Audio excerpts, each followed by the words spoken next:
नमस्ते दोस्तों, मेरे चैनल पे आप सभी का बहुत बहुत स्वागत है। तो फ्रेंड्स, आज के इस वीडियो में हम लोग जिस टॉपिक पे बात करने वाले हैं वो काफ़ी इंटरेस्टिंग टॉपिक है। वो है चुनाव को लेकर के। आप लोगों को पता ही होगा कि कल जो है रिजल्ट आया है चुनाव का। अभी जो चुनाव हुआ था हरियाणा में और जम्मू कश्मीर में, तो उसका परिणाम जो क्या आया है वो तो आप लोगों को पता ही हुआ, किसने जीता किसने हारा।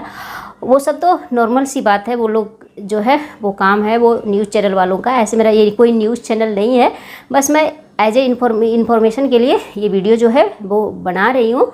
ये जो मेनली चैनल जो है वो मेरा ब्लॉग का है और कभी कभी टेक वीडियो भी इस पर बनाती हूँ।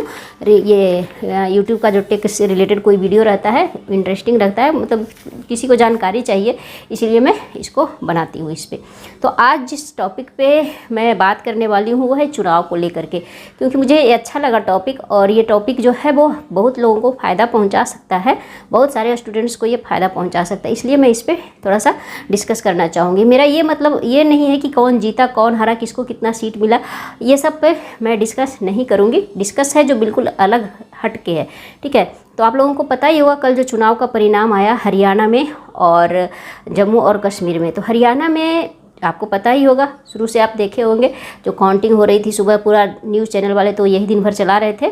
तो लास्टली जो बीजेपी ने बाजी मारी और बीजेपी को जो है पूर्ण बहुमत मिला हरियाणा में, यानी 48 सीट उसको मिला। 46 चाहिए था अपना बहुमत सिद्ध करने के लिए, 48 चाहिए था और 48 मतलब 46 चाहिए था, 48 बीजेपी को मिला, 37 शायद कांग्रेस को मिला।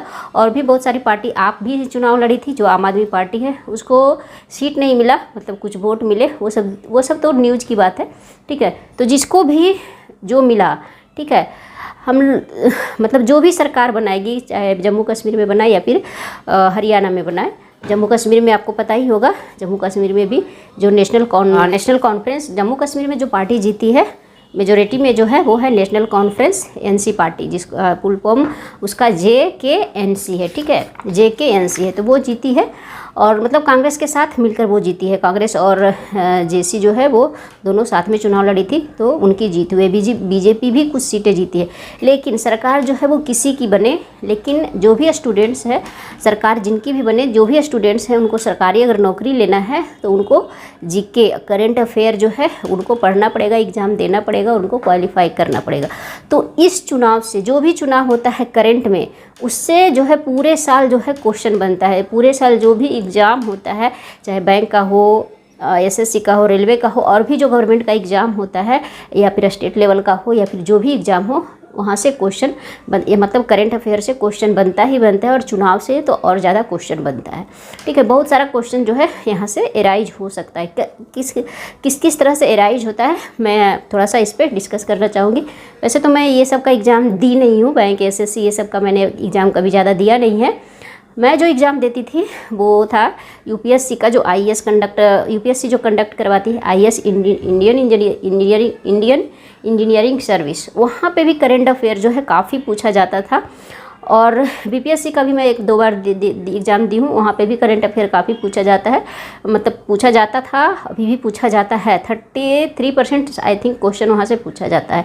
करंट अफेयर से बहुत सारा क्वेश्चन रहता है और इलेक्शन से तो बहुत ज़्यादा क्वेश्चन रहता है, ठीक है। तो जो भी एग्ज़ाम है, जो भी तैयारी कर रहे हैं, वो लोग, बहुत लोग समझते हैं कि ये सब फालतू है, इसमें क्या दिमाग लगाना, लेकिन यहाँ से क्वेश्चन आपका बनता है। तो सबसे पहले मैं बात करती हूँ मतलब हरियाणा की। तो बीजेपी तो सत्ता में आ गई है, वो अपना बनाएगी, लेकिन अब यहाँ पे जो है क्वेश्चन एराइज क्या क्या हो सकता है मैं बता रही हूँ। क्योंकि अभी जो एक लोकसभा का चुनाव होता है, एक विधानसभा का चुनाव होता है। लोकसभा का चुनाव जो होता है पूरे मतलब लोकसभा के लेवल पे होता है, जो अभी 2024 में हुआ था, जिसमें प्रधानमंत्री जी मोदी बने। लेकिन बहुत लोगों को मतलब ये पता नहीं है कि सरकार किसकी है, बहुत लोगों को नहीं पता होगा, ठीक है। बहुत लोगों को पता है कि अभी तक जो सरकार है वो बीजेपी की सरकार है, लेकिन ये बीजेपी की सरकार नहीं है, ये NDA की सरकार है, ठीक है। ये NDA की सरकार है, ये गठबंधन की सरकार है। तो बहुत लोगों को पता नहीं होता है। इससे भी क्वेश्चन जो है वो पूछा जाता है कि जो सरकार बनी हुई है किसकी सरकार है, बीजेपी की है, NDA की है, या फिर और छोटी छोटी जो पार्टी होती है वो सब की सरकार है। तो यहाँ पे या फिर जो सरकार बनी है वो किस किस पार्टी को मिला के बनी है, तो ये आपको तो पता ही होगा किस किस पार्टी को मिला के सरकार बनी। तो इस तरह से क्वेश्चन जो है वो एराइज होता है, जो जीके का क्वेश्चन जो है बनता है, करंट अफेयर्स का बनता है। बहुत घुमा फिरा कर क्वेश्चन जो है पूछा जाता है। डायरेक्ट तो क्वेश्चन पूछा नहीं जाएगा आपसे, कोई तो ना डायरेक्ट क्वेश्चन पूछेगा कि प्रधानमंत्री कौन है, प्रधानमंत्री कौन है, ये छोटे छोटे बच्चों को पूछा जाता है। तो इस तरह से क्वेश्चन जो है एराइज किया जाता है। जितना मेरा एक्सपीरियंस है, मैंने जितना बहुत सारा एग्जाम दिया है, उसमें से क्वेश्चन मैं जितना मुझे याद है तो इस एंगल से क्वेश्चन पूछा जाता है। ठीक है, अब आता है सीट को लेकर के। आपको पता ही होगा कि लोकसभा को की जितनी भी सीटें हैं वो मतलब सारे स्टेट्स को मिलाकर बनाई जाती है। जैसे अभी विधानसभा का चुनाव हुआ जम्मू कश्मीर में और ये हरियाणा में, तो दोनों का जो है सीट कितना था ये भी पूछ सकता है कि कितने सीट है विधानसभा का जम्मू कश्मीर में और हरियाणा में, उसमें कुछ ऑप्शन दे देता है। तो अभी जो सीट था वो आप लोगों को पता ही होगा, 90-90 सीट पे जो है दोनों का 90-90 सीट पे चुनाव हुआ था। तो 90 सीट वहाँ है, 90 सीट वहाँ है। तो ये सब क्वेश्चन जो है वो एराइज होता है। पूरा विधानसभा का, लोकसभा का जो चुनाव हुआ उसका कितना सीट है वो भी आपसे पूछा जाता है। तो ये सब का एक नोट्स जो है आप लोगों को बना के ज़रूर रखना चाहिए, क्योंकि हम लोग भूल जाते हैं।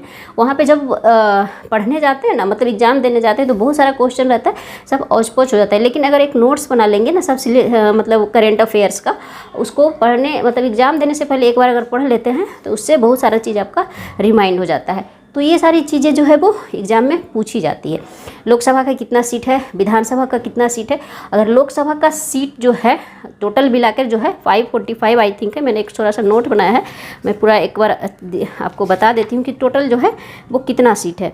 उसमें से जो सीट, जितना भी सीट है 543 सीट है। ठीक है, 543 सीट टोटल जो है वो लोकसभा का सीट है। उसमें से सारे स्टेट्स को मिला कर जो सीट्स है वो बना हुआ है। मतलब बिहार का, उत्तर प्रदेश का, कुछ सीटें बिहार की है, कुछ सीटें उत्तर प्रदेश की है, कुछ सीटें मध्य प्रदेश की है। मतलब पूरा जो स्टेट्स है 29 स्टेट्स हैं उसको मिला करके और यूनियन टेरेटरी को मिला करके वो जो है टोटल सीट्स जो है 543 है। तो वहाँ पे आप स्टेट्स एंड वाइज जो है सीटें आप निकाल सकते हैं, उसको लिख कर रख सकते हैं। मैक्सिमम मतलब मेनली जो क्वेश्चन पूछा जाता है, जिस तरह से मैंने फेस किया है, जो सबसे ज़्यादा विधानसभा की सीटें किस स्टेट से हैं, सबसे कम मतलब सबसे ज़्यादा लोकसभा की सीटें किस स्टेट से हैं, सबसे कम लोकसभा की सीटें जो है वो किस स्टेट से। दो मेन क्वेश्चन है, इसको आप जो है वो लिख कर रख सकते हैं। अब विधानसभा की सीटें हैं वो अभी जिस स्टेट में चुनाव हो चुका है और जिस में होने वाला है, बहुत सारे स्टेट्स में अभी भी चुनाव होने वाला है, जैसे झारखंड है, महाराष्ट्र है, बिहार में अगले साल शायद चुनाव होगा।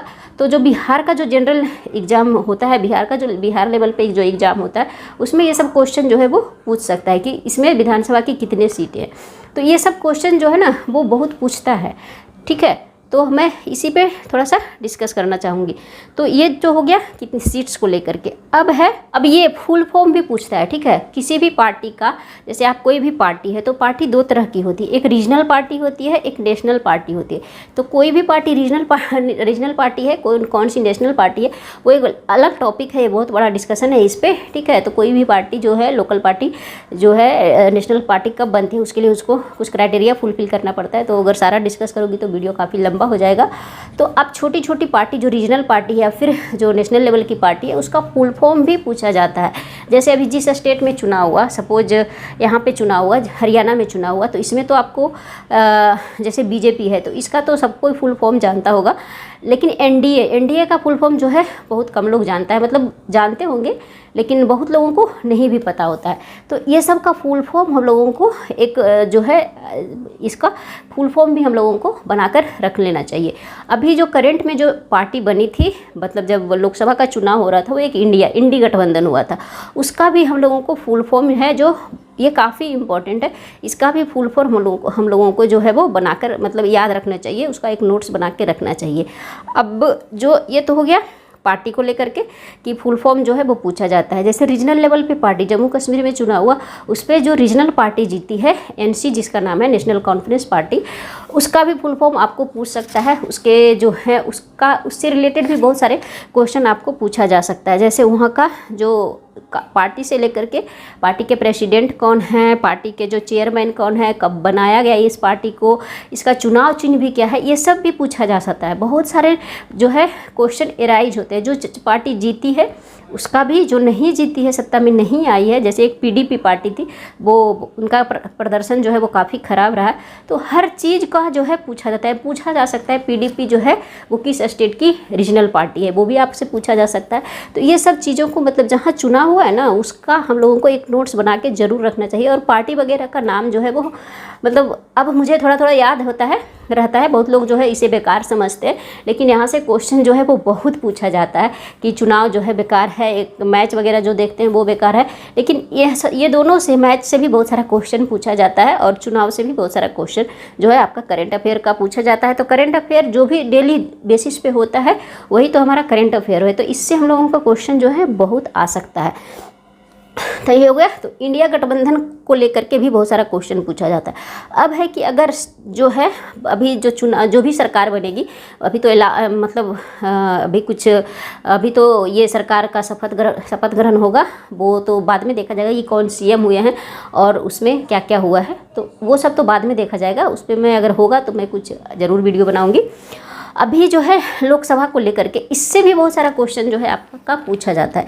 इंडी गठबंधन का जो है इससे लेकर के आपको क्वेश्चन पूछा जाता है कि जा सकता है कि इंडी गठबंधन जो है वो अलायंस किया गया था, उसके लीडर कौन है, ठीक है, उसके लीडर कौन है, उसके चेयरमैन कौन है, ठीक है। तो यहाँ से भी उसके लीडर का नाम आपको पता होना चाहिए, उसके चेयरमैन का नाम आपको पता होना चाहिए। और अभी जो सरकार बीजेपी की मतलब एनडीए की है, उसमें लोकसभा का जो लोकसभा का जो अपोजिट में पार्टी है, अपोजिशन पार्टी है, उसमें लोकसभा के सदस्य कौन है, ठीक है, राज्यसभा के मेंबर कौन है, ये सब जो है वो पूछा जाता है क्वेश्चन में। तो इसको हम लोगों को याद करके रखना चाहिए। जब मैं एक एग्ज़ाम दे रही थी, कोई यूपीएससी या बीपीएससी का ही कोई एग्ज़ाम दे रही थी 2000 मतलब उस समय यूपीए की सरकार थी, तो उस समय हम लोगों से पूछा गया था वहाँ में जो विपक्ष के नेता है वो कौन है। तो इस तरह से क्वेश्चन जो है वो पूछा जाता है, हिंदी इंग्लिश दोनों में पूछा जाता है। आपको जो लैंग्वेज अच्छा लगता है वहाँ पे आप चूज कर सकते हैं। अब तो बहुत सारे रीजनल लैंग्वेज भी एग्जाम जो है वो होता है। तो ये सारे क्वेश्चन जो है यहाँ से एराइज होते हैं। बहुत सारे क्वेश्चन है। बीजेपी के बारे में आपको पूछ सकता है कि एनडीए की जो सरकार है, एनडीए पार्टी है, उसका जो लीडर है वो बीजेपी चलाती है। कितने स्टेट्स में जो अभी जो सरकार है बीजेपी की, कितने स्टेट्स और कितने यूनियन टेरेटरी में, क्योंकि अभी ज़्यादातर स्टेट में जो है बीजेपी की ही सरकार है, ठीक है। तो ये सब भी आपको पूछा जा सकता है। तो आपको ये सब पे थोड़ा सा ध्यान देना चाहिए और इसका एक नोट्स बना के हम लोगों को ज़रूर रखना चाहिए, ठीक है। इसके फाउंडर कौन है, कब बनी, मतलब एनडीए जो बीजेपी जो पार्टी बनी थी या फिर एनडीए जो पार्टी बनी थी, उसके फाउंडर मेंबर कब है, कब बनाया गया, ये सब क्वेश्चन जो है वो पूछा जा सकता है। तो एक ओवरऑल मैं आपको बताने की कोशिश कर रही हूँ कि किस तरह से जो क्वेश्चन है वो पूछा जाता है। करेंट अफेयर चुनाव से लेकर के कैसे कैसे बनता है, ये मैं खुद के एक्सपीरियंस के आधार पर बता रही हूँ। मैं कुछ एग्ज़ाम जब देती थी उस टाइम पे इस टाइप से क्वेश्चन पूछा जाता है। हो सकता है ट्रेंड चेंज हुआ हो, लेकिन करेंट अफेयर होता है, यहाँ से क्वेश्चन एराइज होता ही है। तो फ्रेंड्स, आशा करते हैं कि आपको ये वीडियो अच्छा लगा होगा और कुछ इससे आप लोगों को लाभ मिला होगा। मेरा इस वीडियो मतलब बनाने का ये मतलब नहीं था कि मैं कोई मतलब किसी पार्टी का समर्थन करती हूँ या फिर कुछ ऐसा नहीं। जो करेंट अफेयर में क्वेश्चन इस तरह से पूछा जाता है, उसी से मतलब बनाने का मेरा यही मकसद था। तो आशा करते हैं आपको वीडियो अच्छा लगा होगा। वीडियो अच्छा लगा हो तो वीडियो को एक लाइक ज़रूर करें, चैनल पे नए हैं तो सब्सक्राइब जरूर करें। मिलते हैं नेक्स्ट वीडियो में।